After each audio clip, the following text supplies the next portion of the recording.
Let's fight news at 7। भारतीय नौसेना ने विशाखापत्तनम में स्टेल्थ फ्रिगेट आईएनएस महेंद्रगिरी को कमीशन कर लिया है। नौसेना औसतन हर 40 दिन में एक नया जहाज शामिल कर रही है। पिछले साल 1 दर्जन से ज्यादा जहाजों को नौसेना में शामिल किया गया था और इस साल रिकॉर्ड 19 जहाजों को शामिल करने का लक्ष्य है। भारतीय नौसेना का मकसद 2035 तक 200 युद्धपोतों वाला बेड़ा तैयार करना है, जिसमें सभी जहाज भारतीय शिपयार्ड में ही बनाए जाएंगे। फिलहाल नौसेना के पास 140 जहाज हैं और 50 से अधिक प्लेटफॉर्म निर्माणाधीन है। नौसेना प्रमुख एडमिरल कृष्ण स्वामीनाथन ने कहा कि ये प्रोजेक्ट 17 अल्फा का चौथा और अंतिम युद्धपोत है, जिसमें 75% से ज्यादा स्वदेशी सामग्री का इस्तेमाल हुआ है। महेंद्रगिरी एमडीएल द्वारा निर्मित प्रोजेक्ट 17 अल्फा की श्रृंखला में 4 जहाजों में से आखिरी वॉरशिप है। 75% से अधिक स्वदेशी यानी इंडिजिनस कंटेंट के साथ साथ इस जहाज द्वारा एमडीएल और नौसेना ने 3 नए कीर्तिमान भी स्थापित किए हैं। न्यूजीलैंड दौरे पर प्रधानमंत्री नरेंद्र मोदी ने ऑकलैंड में भारतीय समुदाय को संबोधित करते हुए कहा कि किसी भारतीय प्रधानमंत्री को न्यूजीलैंड आने में 40 साल लग गए, लेकिन अब दोबारा इतना लंबा इंतजार नहीं करना पड़ेगा।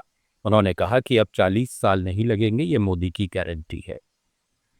और मैं आपसे ये भी कहूंगा, इस बार भारतीय पीएम को न्यूजीलैंड आने में 40 साल लगे हैं, लेकिन अब इतना लंबा इंतजार आपको नहीं करना पड़ेगा।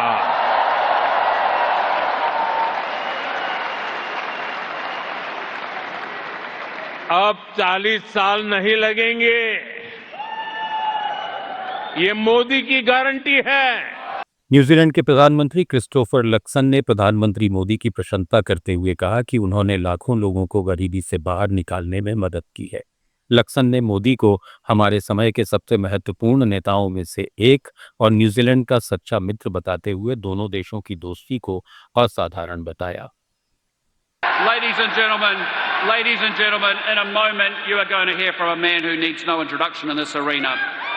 He rose from humble beginnings to lead the world's largest democracy.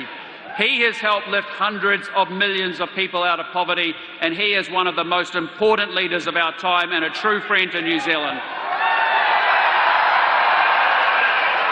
Prime Minister, can I say thank you for making this historic journey? Madhya Pradesh की दतिया विधानसभा सीट पर 30 जुलाई को होने वाले उपचुनाव के लिए भाजपा द्वारा आशुतोष तिवारी को उम्मीदवार बनाए जाने के बाद विरोध तेज हो गया।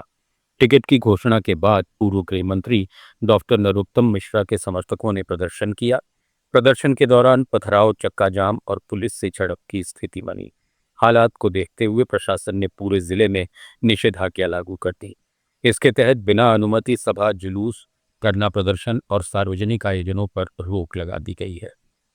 कांग्रेस अध्यक्ष जीतू पटवारी ने कहा कि प्रदेश के गृह मंत्री कानून व्यवस्था संभालने में विफल रहे हैं और दतिया उग्रवाद की आग में छिलक रहा है।